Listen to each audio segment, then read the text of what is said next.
Olá! Nesta aula nós vamos tratar do mercado externo, novamente aplicando o conceito de mercado, entendido como uma situação que tem compradores, vendedores e preço. Nós vamos aplicar isso em especial dentro do mercado externo, ao mercado de divisas. O mercado de divisas é um mercado de moeda, mas não é de moeda nacional. O mercado de moeda nacional nós vimos na aula anterior. O mercado de divisas é um mercado no país de moedas estrangeiras. Por que precisa ter um mercado de moedas estrangeiras? Porque cada país tem um fluxo de dinheiro, entrada e saída de dinheiro com os demais países. Então, no Brasil, existe, por diversos motivos, necessidade de fazer pagamentos fora do Brasil e recebimentos de dinheiro de fora do Brasil. Como as atividades realizadas no Brasil podem ser feitas unicamente em real, qualquer dinheiro que vir de fora terá que ser transformado a reais. E, ao mesmo tempo, nós sabemos que fora do Brasil ninguém aceita reais. Então, qualquer pagamento que tivermos que fazer fora do Brasil terá que ser feito em moeda estrangeira. Por isso, existirá a necessidade de comprar e de vender moeda estrangeira, um mercado de moedas estrangeiras, um mercado de divisas. É um mercado bastante particular porque tem muitas pessoas dos dois lados. O grau de concorrência nesse mercado é muito intenso. Existem todos os dias em todo o Brasil muitas pessoas vendendo dólares, euros e outras moedas que estão trazendo do exterior e tem muitas pessoas em todo o Brasil todos os dias comprando dólares, euros e outras moedas para fazer pagamentos fora do Brasil. Exemplos de vendedores de moeda estrangeira, pessoas que trazem dinheiro. Pode ser turistas que vêm passear no Brasil, trazem uma moeda do país deles, vão ter que vender essa moeda, transformar em reais para poder passear no Brasil. Investidores estrangeiros que têm um capital e querem investir no Brasil. Um investidor com capital em euros não pode investir em euros, ele tem que investir em reais, então ele tem que vender os euros e transformar em reais. Uma doação recebida por uma entidade brasileira, ela vai vir em moeda estrangeira, terá que ser transformada a reais, venderão a moeda estrangeira. Motivos para ter necessidade de comprar uma moeda estrangeira. Toda e qualquer pessoa que tiver que fazer um pagamento fora do Brasil precisará comprar uma moeda estrangeira. Um turista que quer viajar para os Estados Unidos terá que comprar dólares. Um turista que quer viajar para a Europa terá que comprar euros e assim sucessivamente. Investidores brasileiros que queiram investir no exterior terão que comprar dólares ou euros para levar o dinheiro para fora. Ou mesmo investidores estrangeiros que investiram e ganham dinheiro no Brasil e querem remeter os lucros para fora, terão necessidade de comprar dólares ou euros. E assim qualquer importador, por exemplo, que quer comprar um produto fora, precisa comprar moeda estrangeira. Já o exportador que vende o produto dele em moeda estrangeira, vai vender a moeda estrangeira. Então, por diversos motivos, tem compradores e tem vendedores. Tem ofertantes de moeda estrangeira, demandantes de moeda estrangeira, em um mercado que não tem limite geográfico, um mercado que não tem espaço físico. Por quê? Porque isso ocorre em todo o Brasil, nas agências de câmbio, nos bancos. Ao comprar ou vender, se pratica um preço que nós conhecemos como taxa de câmbio. A taxa de câmbio do dólar é o quanto em reais precisamos para comprar um dólar. Se a taxa de câmbio é R$5, significa que para comprar um dólar preciso de R$5. É R$5 por unidade de dólar, é um preço. Tem um preço de compra e o preço de venda, porque quem compra e vende moeda estrangeira, que para isso precisa ter autorização do Banco Central, é uma empresa. E como toda empresa, visa o lucro e terá obtenção do lucro comprando mais barato e vendendo mais caro. Então, eles compram a uma taxa de câmbio mais baixa e vendem a moeda estrangeira a uma taxa de câmbio mais alta e ficam com a diferença como lucro da empresa. Entretanto, esse preço, ele não é fixado por quem vende, como é na maior parte dos mercados.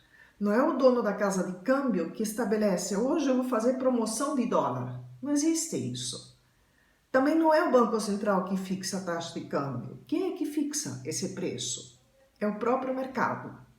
É um preço de um bem, a moeda estrangeira, negociado em condições de altíssima concorrência.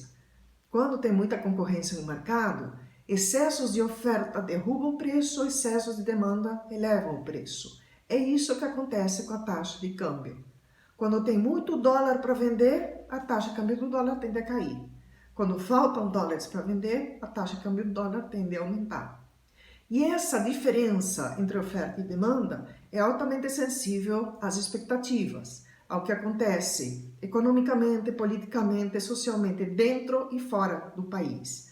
Tudo isso faz com que mais ou menos pessoas queiram comprar ou queiram vender moeda estrangeira no país. Por isso que a taxa de câmbio, sensível às expectativas, oscila todos os dias. Todos os dias temos notícia da taxa de câmbio, seja que aumentou, seja que diminuiu, dentro de um movimento de tendência, usualmente crescente, porque responde à taxa de inflação interna também. Se o governo deixar a taxa de câmbio oscilar livremente, sem intervir, ele estará praticando um regime de câmbio livre, flutuante ou flexível. Mas, por vezes, o governo julga necessário intervir no mercado, quando as oscilações da taxa de câmbio são intensas demais, aumenta demais ou diminui demais, afetando negativamente a economia interna.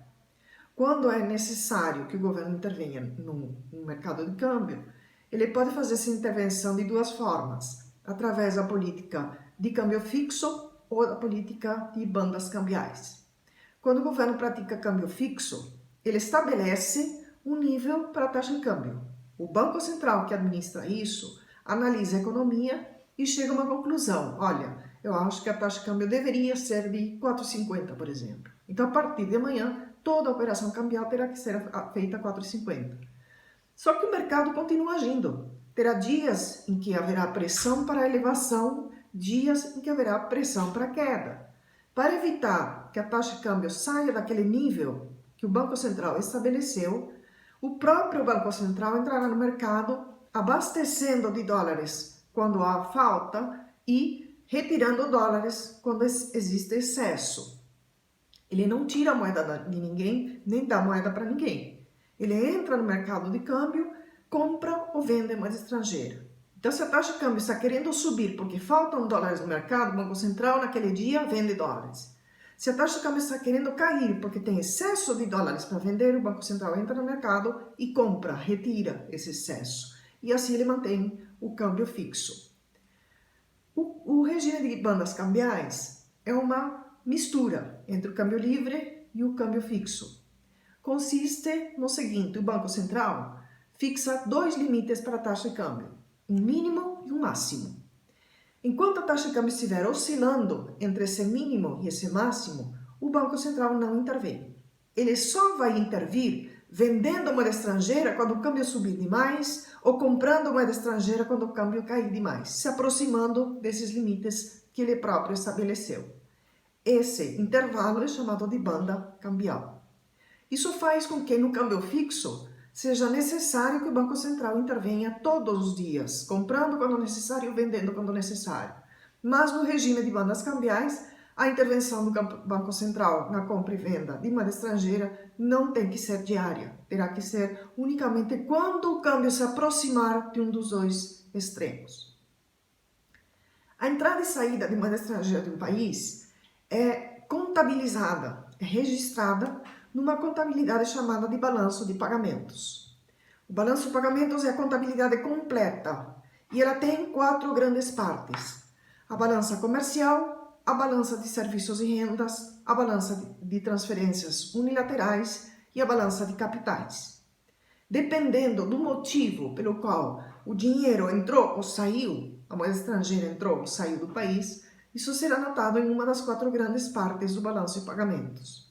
Na primeira parte, da qual usualmente temos notícia, na balança comercial, serão anotadas entradas de moeda estrangeira devidas à exportação e saídas devidas à importação. Por isso ela se chama de balança comercial, porque trata-se unicamente de operações comerciais, de compra e venda de produtos. Quando o país exporta, vende produtos para fora, recebe moeda estrangeira. Quando o país importa, compra produtos e paga em moeda estrangeira. Quando se trata de um pagamento, não de um bem, mas de um serviço, Esse registro será feito na segunda parte do balanço de pagamentos, a balança de serviços e rendas. Então, por exemplo, se um empresário dá uma palestra fora do Brasil e recebe em dólar, a hora que ele entrar e transformar esses dólares para reais, isso será anotado na balança de serviços e rendas. Na balança de transferências unilaterais, são anotadas entradas e saídas basicamente de doações, que são recursos que entram ou que saem sem contrapartida. Se uma entidade estrangeira fizer uma doação para uma entidade brasileira, entra dinheiro e não sai nada. Se uma entidade brasileira faz uma doação para uma entidade estrangeira, sai dinheiro e não volta nada em contrapartida.